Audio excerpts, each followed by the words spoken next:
Hello and welcome to Kerbal Search Rams. So today is another, I think, how I design things kind of video. We're going to start with the FA-18F Super Hornet, which isn't quite correct, but is close enough for me. This is the stock version, which has the stock landing gear. I forget if I changed the landing gear in the other version or not. I made a video with this briefly. I forget if I even had the other version when I made it. I think I just made a video of the stock version. I'm not sure. Anyhow. This is the final result. These are flaps, which you can activate like that. Oh yes, these also are flaps, although I forgot to make them flaps when I first made this, so they're not actually flaps. But anyhow, yes, it is designed to be like an FA-18. I just noticed these vertical stabilizers are probably very wrong, but I'm not caring about that right now. My point is to show you how I got to this point. So we're going to start with the F-18 Whip 1, which as you can see I started out with an idea to have two cockpits and kind of have it expand into a bigger fuselage right there. And I immediately abandoned this, or at least I'm pretty sure I immediately abandoned this, because it's too big. It's too big to start with. I knew I wasn't going to get the desired performance out of it if I continued with that pattern. Okay, apparently I didn't abandon it just yet, because here we have a version where I've added intakes and gone, this is getting a bit wider than I want it to be. Then we have the same thing again for some reason. I think this has a minor difference in it. Ah yes, it's the placement of these radiator panels and the intakes, because I wanted to make sure I get that right. Oh yes, and I completely didn't notice somehow that this is smoother. If I remember correctly, the other version wasn't as smooth. Yes, that's right, in the time to load individual versions of this, I lose track of what the difference even is. This one, I've just added the engines on here and made another save because I again adjusted how this is positioned. And oh yes, I removed that back part because I realized the way the back was designed previously would not work very well. Just using the fixed piece for attaching two engines, not a good idea. And as you can see on these two pieces, I have the double engine assembly already made, so that's why I have them just placed like this. This is literally a temporary placement, and I saved it like this because I wasn't sure how I was going to continue. Also, by the way, if you're wondering how I do these, it's a basic engine on a cubic strut on one of these, and we use, what's it called, Alt F12 to bring up this menu and use Allow Part Clipping, which you only do long enough to put that on because, as it says right there, it is a bug hazard, so if you try to use that a lot, you will probably run into bugs. In fact, the most notorious of which is something that will make your savecraft, the savecraft file broken in a way where it won't launch properly, and it'll show like parts that are attached but aren't attached, and then if you try to click them to remove them, they just take the plane with them, and if you try to click other parts, it gets really fucked up. Basically, only use that cheat if you have to. Here you can see I've moved them into position pretty much. You can see I've added a nice little nose cap here to line this off and try and smooth it out. You can see I've added these bits here, these NCS adapters, to smooth it into the top of the wing, what will, become the wing. And here you can see I've used these pieces placed at an angle, about a 45-degree angle, to make the smooth part here. Let me go ahead and put that back so you can see. There you go. So overall it has a very smooth shape, which is important for looks, and also technically aerodynamics. Then in the Work in Progress 6, we pretty much jumped straight to the end of it. The only difference between this and the final version are probably the positions of, like this hasn't been set yet. Oh wait, nope. See, this still goes up. It hasn't been inverted yet like it should be. Action groups haven't been placed. There might be some very small, very, very minute tweaks to the placement of certain parts. Like I believe these might have been, like, see, they're slightly angled here, and I think I straightened them out after this because I was trying to go for more of the actual look of the FA-18 and how this part sticks out slightly more than that part, and how the end of the wing can fold up. Of course, I wouldn't actually be able to make it fold up with stock parts, but I kind of wanted to get the look closer. But unfortunately, it's pretty much impossible to do that with stock parts, and the result is this ugly little gap here that just looks ugly. So here we have the Work in Progress 6.2, which it looks the same. Pretty much the only difference here is probably action groups, or maybe some brake adjustments or something like that. This is the 6.3, which adds a little parachute there. I'm pretty sure that wasn't on the last one. And that's about it. At some point, this strut got added because I realized I needed a strut there. There's actually possibly some other struts in here. Actually, I don't think there are. Yeah, that was the only place that needed a strut because unlike most of my things, actually no wait, the wings needed struts. I forgot about that. Yeah.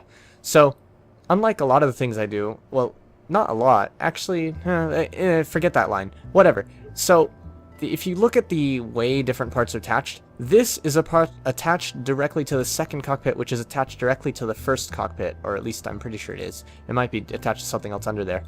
Everything else stems out from the first cockpit. This comes back, then goes out. These go out here. Everything is kind of sensibly connected in a way where it doesn't lose its positioning relative to other parts under aerodynamic stresses, except this part, because it's attached to the very front. And then so when the whole rest of the plane basically moves, it doesn't necessarily want to move with it. And that's why we have this strut here, so that you don't see this moving around in a way that doesn't make any sense. With the wings, it comes down to this thing could do alright, as long as you didn't try to pitch up while going extremely fast. Adding the strut here means that you can pitch up while going extremely fast. And who doesn't want to pitch up while going extremely fast? And that was the last version before I made the stock complete version. This version, I called it the BD adjustable drop. It has various BD armory stuff on it. It has a drop tank in the center, which by the way was kind of hard to make because these pylons don't allow you to make ejectable things on them. You have to use like BD armory missiles on them in order for it to be ejectable. So the way I had to do this, as you can see here, it's got one of these pylon, I don't know what these are called actually. It's called a structural pylon. Well, yeah, it's a pretty generic term. Has one of these which can eject, and it's embedded into a tank, and it has two other tanks attached to it for a fuel tank. Also, you can see we're using the adjustable landing gear because, thank God we have those, because stock landing gear kind of suck.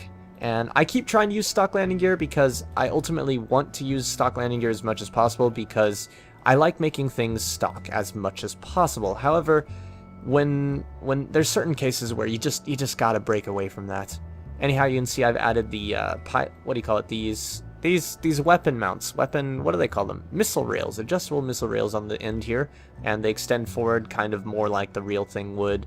Also, I noticed that I was wrong actually about leaving this ugly gap in here. I did leave it in there, which I don't like. Present me doesn't like that decision of past me, but oh well. I've considered the design done. Also, you can see I've added, like I said, I've added the... Oh yes, I loved when I made these because I'm really proud of these actually. So you can see it's this little piece which is a stock part, and then it's the adjustable missile rail. And it looks like some of the actual pylons you see on military, well, Air Force, whatever. That's Air Force's military. Shut up, brain. Yeah, I just like the way those look. I'm very proud of those. And then I have this crazy variant that I made, which is essentially just putting more of those tanks on the wing, and it's unarmed, and this was designed just to go very long range because, you know, it has a whole bunch of extra fuel, and this thing can fly alright. And if you look up A-18's, you'll see that some of them do fly with a bunch of drop tanks on them. More than this, and the drop tanks are of course smaller, but there's no part in between the Mark 1 and the really tiny things that don't look very good. The little, whatchamacallits, here, let me go. Yes, the Oscar B fuel tanks. Like, these do not make very good drop tanks most of the time. I also equipped one for a long-range ground attack mission. So you can see it has the laser guidance system on the side there attached to the intake. It's got 2 JDAMs, 2 AGM-65s. Yes, that is an AGM-65. By the way, when you launch one of those, I think you're supposed to say... No, not Magnum. That's for HARM missiles. I've been looking up operational brevity codes for these different things. So, like, for instance, I finally know what the difference between Fox 2 and Fox 3 is. This, if you fired it, is Fox 2 because it is a heat-seeking missile. If I had some radar-guided missiles on here, like the AIM-120s, those are a Fox 3, which means a radar-guided, more specifically, an active radar-guided missile, which is pretty cool. And these are Hellfire laser, what are these called again? AGM-11As. Ooh, look, it says Hellfire right on it. Very nice. But yeah, with the exception of these sidewinders here on the wingtips, these are all air to ground, air to surface attack things. And here we have the air-to-air version that I made, which has HARM missiles. So these ones, when you launch them, the code that you're supposed to say for firing these, yes, Magnum, launch of AGM-88 HARM. I'm looking at the whatchamacallit, The thing in the browser right there. In fact, if you ever notice sometimes while I'm reading something, I scroll out, that's because Chrome will capture me scrolling over it even though I'm focused on another window, and then KSP will also capture that and then have me scrolling. Yes, I forgot about this. I embedded the whatchamacallit, this in here to get it kind of... I tried to make it look right as much as I could. I hope that's right. I don't even remember. But yes, you can see we have several sidewinders and some harm missiles on here. Ignore the fact that these are clipping through each other. I just have to get over that because it looks cool, and some missiles are actually mounted that way. Oh yes, I also have the version without a drop tank on it. This is what I call the BD Basic because it's got the BD Armory stuff on it, but that's it. Oh yeah, you might have noticed that that one didn't have the landing gear either. Also, this one has the old stock landing gear, and this one is actually called the BD Work in Progress 1, because this was when I was deciding how to place the guns. Yeah, this one, see, this one I had the gun under here, and I knew that was wrong, but I was like, okay, I'll go back to this design if I can't get it to work right. So I actually had work in progress versions for the BD stuff too. Here, the second work in progress, you can see that we've worked on adding the gun into the top here. Oh yes, but I still have the gun on the bottom because I wasn't sure if that one's going to work, and I didn't want to have to take this off unless I knew it was going to work. And the third work in progress adds the radar stuff and the ammunition and removes the lower gun because at this point I'm like, okay, I got it. And then it was just off to adding adjustable landing gear or missile rails, actually missile rails. Then I added the adjustable landing gear later with the adjustable drop tank, whatever I called it. There's too many versions of this craft. While we're here today, we might as well look at some other stuff. You might remember I made a very short video saying this is why I don't make big planes. And it was using this big plane, which, if I remember correctly, it looks like it should fly. I mean, actually, the thrust is probably in a bad place, but it looks like it should at least get off the ground, not just explode and roll over and fail horribly, which is what it does. And this, as you might be able to tell by the massive amounts of stuff on it, it's got like 3 of these chain guns plus 1, and then 3 howitzers, and then no, 4 of those chain guns actually. Yes, and then 2 ECM jammers up here, and a radar receiver, and a giant radar, and cruise missiles and harm missiles, and a couple of tiny little hellfires on the ends, and then it's also got countermeasures littered about the place. It's designed to be a fucking warhorse. Oh yes, and a bomber. So here's a whole ton of JDAMs and the cannon ammunition, and then in the back we have a whole bunch of cluster bombs and more ammunition. So these ammunition boxes are for the chain guns, and the ones in the front are cannon ammunition for the howitzers. Of course, this doesn't work. Also, if you haven't seen this before, it says Kirby on this part. It's very cool. We also have the Fuck 2. In case you hadn't noticed, the other one was called the Fuck because it went badly. Literally, the only difference is removing the howitzer on the back because that kept crashing into the ground when I tried to take off. Of course, the whole thing broke when I tried to take off, so I gave up. There's usually a lot more failed designs for every good design you see from me. This is actually an early work in progress for the attack helicopter I made. This was testing to see if I could get it to work, and it worked like this. See, I was expecting there to be a rotor blade. Oh, this rotor blade that I just found, which is in command and control, not in engines. I expected it to be in engines. Thank you whoever told me it was in command and control. It's a little bit late now. I mean, I could go back and make another version of it to add this on there, but I honestly don't care since it works without it. I mean, I might as well not have a tail rotor if the game's gonna let me get away with it. But here's another one of those designs you never would normally have seen from me because I don't normally show off designs that aren't good.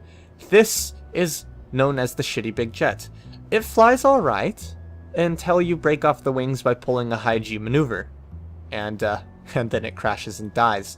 As you'd expect from a lawn dart, which is effectively what this becomes if you take off the wings. This has nothing in it because I never... Come on, open. Because I never got around to actually filling it with bombs because this never really worked well. But it was supposed to be, again, we're using that hacky trick with the engines. It was supposed to be kind of a giant fighter bomber thing that goes fast and is cool. But due to the way Kerbal parts work and everything, it's this weird shape and it doesn't work very well.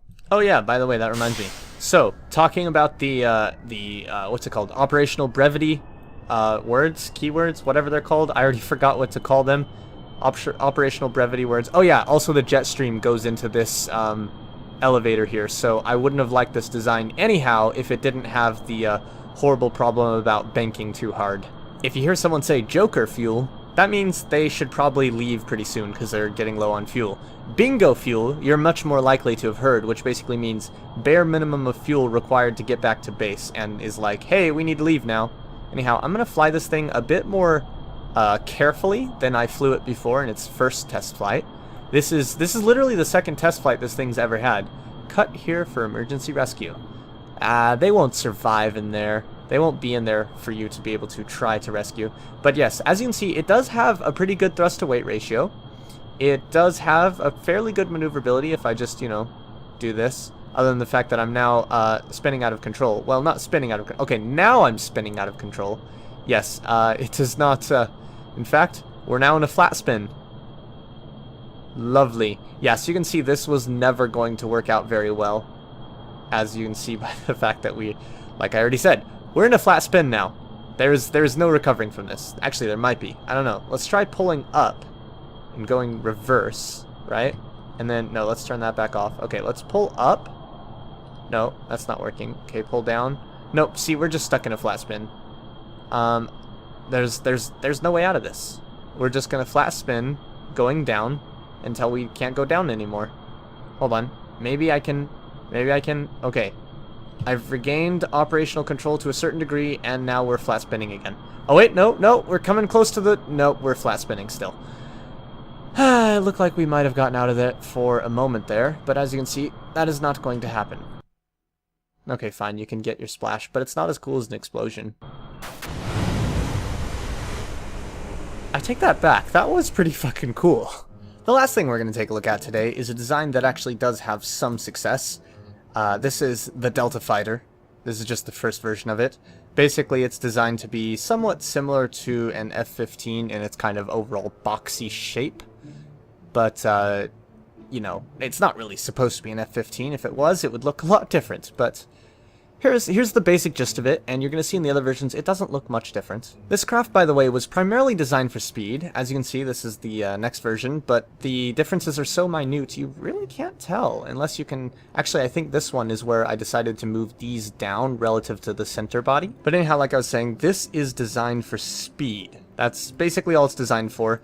And as you can see here, I've moved the center of lift back a bit relative to the center of mass, because I wanted it to be kind of maneuverable, but I had the feeling that it was starting to get unstable. In fact, I believe I made some test flights before this version, and yes, it was unstable. So here we have the 3-2, which is minor adjustments, possibly in the direction of moving these. Yes, it looks like this was moved ever so slightly. Probably also action groups were messed with to try different configurations. And by different configurations, let me go over what I mean by that briefly.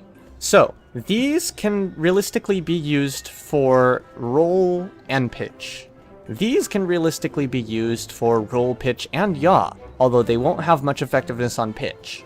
And probably not as much effectiveness on roll, but still some effect. These could be used for pitch and roll. These could be used for pitch and roll. Now the question is, do I want the tail fins back here to be just for pitch, or pitch and roll? Do I want the yaw to be for pitch, roll, or yaw? Pitch, roll, yeah, pitch, yaw, or roll. Do I want the vertical stabilizers to do these things? I wanted them to have pitch, just because I've seen that the A-18 actually has the tail fins, the vertical part, used a little bit for pitch on takeoff from a carrier, which is interesting. It gives you just that tiny bit of edge in control authority at, you know, at least during takeoff. Probably not the best thing in flight. It doesn't do much, but it does give you a little. I probably don't want them for roll, because we have ailerons for that, and ailerons work great for roll. Using a tail fin for roll, in my experience, not so good. And of course we want them for yaw, because else you would have no yaw control, and while it's perfectly fine to have no yaw control, why not have it if you can?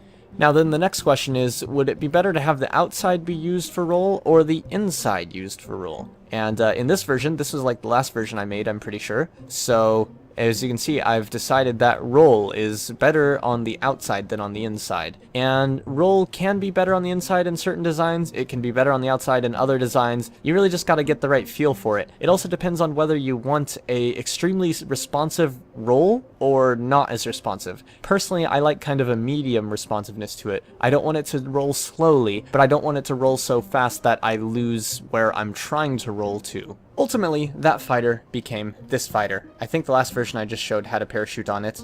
If it did not, well, it does now. As you can see, we have landing gear that are roughly placed correctly, although you might notice the front landing gear is actually a little bit higher than the rear ones. This again is a problem with the stock landing gear. It's not really possible to make it look good and have all of these at the same level, but this works just fine.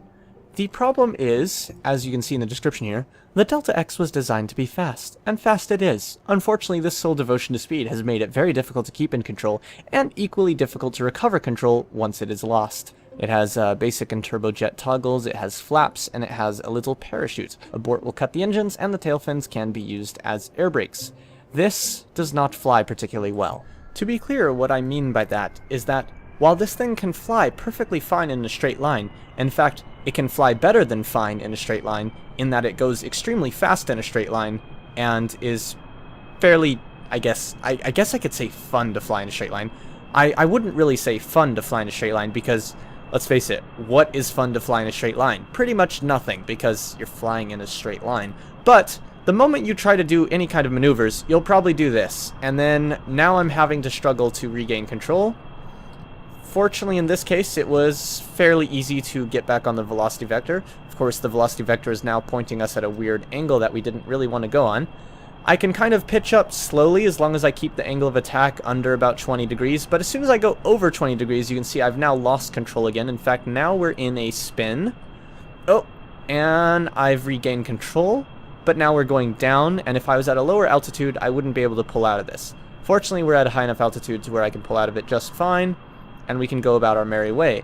Again, if I pull very carefully, I can pull a turn, but it's very difficult to pull one of these turns, and you'll probably end up doing what I just did, again. Fortunately, I'm having a bit of a better experience with it right now while recording than I usually do. I've actually regained control quite easily each time, but when I was doing this earlier, testing it, designing it, I found that once you lost control, it was very difficult, and you got pretty low to the ground before you regained control, and that's not a good thing. Also, I was zooming in just now because I wanted to point out the struts here, because as I was going through the different variations, I forgot to mention those. I think those came in near the end of the design because I realized... Actually, no, those came in during the very beginning of the design because I realized right away that where these were attached, the way this was built, those weren't going to hold together if I didn't put struts on there. It was going to wobble around and lose control quite quickly. I think the second version had that, because the first version I went, oh yeah, I forgot about that, even though I knew it right off the bat that it would be a problem. Yeah, like I said, I've been having a fairly good time keeping control of this one right now, but in earlier testing, not so much. So as you can see, yeah, see, we're completely out of control right now, completely out of control, and we've regained control. Wait, nope, oscillating a little, regain control. Yeah. It's annoying, which is why we have the DeltaX-2. But before I go on, let me go back to the other one. The reason I'm going back to the other one is to show you the difference between these two. It is a very slight difference, but it makes all the difference. So you can see the center of lift is just a little bit behind the center of the mass. This means that we're technically stable, but not very. This means that it's very easy to lose control. Now let's look at the DeltaX-2, and you'll see that the center of lift, it's not that much further back. It really isn't. But that tiny bit of difference makes all the difference. This one is a lot more controllable, a lot easier to recover from losing control, and generally a lot more fun to fly. There's also some other differences. I forgot about this. Yes, the intakes were rotated, and the whole body was actually, width-wise, it was retracted a little bit. These were pulled in a little closer. That's why I flipped these sideways, by the way, because if I flip them the normal way, see the way that's clipping in there, and that looks ugly right there. But clipping them in sideways, no big deal, no problem. Also, these I believe are also pushed in slightly further than they were. I'm not 100% sure about that. Of course, that means that these flaps were adjusted slightly, but overall, still good, still good. This is ready to be used as a flap, and that's it. This is ready to be used for roll and flap. There we go. We have these, which are pitch and roll, I believe. Yes, pitch and roll. And then this is pitch and yaw. Oh yes, and these can deploy to be used as air brakes like so. Now, if I deployed them the other way, they could also be air brakes, but when they're deployed this way, they want to force the nose down, whereas when they're deployed inverted, they want to pull up a little bit, which is better for survivability generally, considering usually you're pointed up when you're flying, like, you know, the the top of the plane is up and the bottom of the plane is down, this is generally a better way to fly.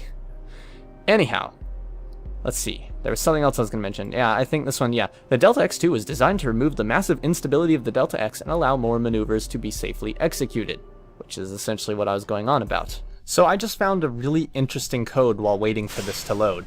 There's a term called padlocked, which is an informative call indicating the aircrew... Oh, I forgot to activate the flaps. Yeah, those would actually help us take off quicker. Indicating the aircrew cannot take their eyes off of an aircraft or ground target without the risk of totally losing their visual. Which is interesting. So yeah, like that's if you're in bad visibility conditions and you're going to completely lose the target if you take your eyes off of it. Also, you'll notice that this does pitch down a little bit. It kind of follows the gravity curve if you don't have the SAS on. And as you can see, we're flying very fast and supersonic already. But unlike the other one, when we pull up, yeah, we can pull past, what do you call it? We can pull to the point of stalling and, you know, lose some maneuverability in that turn and lose a hell of a lot of energy, which is generally a bad thing to do in flight. But you can see I've regained control. Well, I didn't lose control. There was no control to be regained because I didn't lose it. And you can see I can just, let's go ahead and build up some speed again, and then I'm going to see how quickly I can manage to turn around. I'm not sure how well this will go, though, because I'm going to try not to stall it out. Oh, shit. I got pretty low to the ground there, and now I've crashed it. That's why you have to be very careful about flying low to the ground, especially when going very fast. Also, this looks slightly blown up, but it's not. That's interesting. So another term on the operational brevity codes is playtime, which is the amount of time an aircraft can remain on station. So right now, if I had the mod installed that told me it, which I don't, there's a mod that I found recently through that person that I'm considering doing a combat series with, which we still haven't worked out all the details for. There's a mod that they introduced me to that shows you it's a more detailed resources graph, and it shows you how much time the resources will last at their current consumption rates. So it's not the most accurate thing, but I could, if I had it installed right now, just take a look at how much the, the liquid fuel is being used and say, I have playtime of X amount of time based on that. So yeah, that's a thing. And I should get that on this install, so that whenever I'm messing around with these things, I can be like, hey, so here's this, and blah blah blah, and this has playtime of blah blah blah, and then someone who doesn't know what playtime means will be like, I don't understand.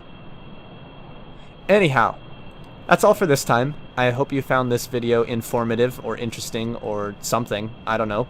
I'll post downloads in the description to at least some of the FA-18 versions. I don't know which ones I'll upload or not upload. I guess technically I should upload all of them, but I'm not really sure. Oh yeah, here's a high G tight turn, although I did lose quite a bit of speed performing it, about 100 meters per second, which isn't very good in combat. Actually, I lost about 150 to 160 meters per second in that 180-degree turn. But yeah, I'll include a download to the DeltaX, the DeltaX-2, which is what I'm flying right now, and the FA-18's, at least, you know, some of them, whatever.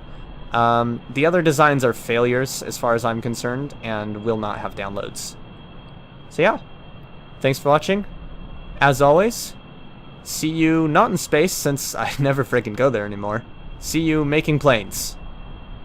Yeah.